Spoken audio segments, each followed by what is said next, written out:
જય સોમનાથ.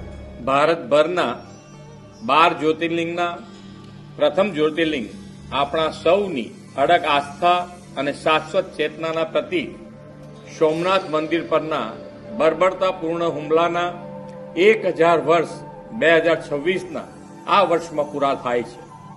આજથી 1000 વર્ષ પહેલા આ પવિત્ર ધરતી પર 72 કલાક સુધી અવિરત યુદ્ધ થયું હતું.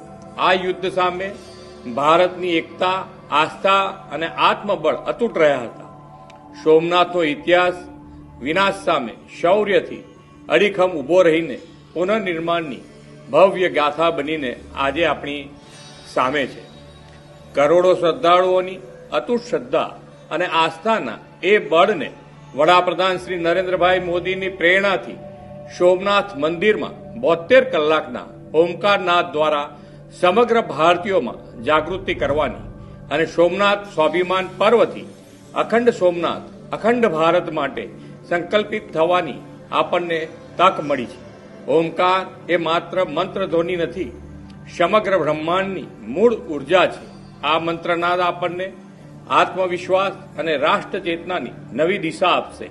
આવો શાંતિ સાથે શક્તિનો સંકલ્પ જગાવતા અને આવતીકાલથી શરૂ થનાર 72 કલાકના આ સામૂહિક ઓમકારનાદ જાપમાં આપણે સૌ શ્રદ્ધાપૂર્વક જોડાઈએ. જય સોમનાથ.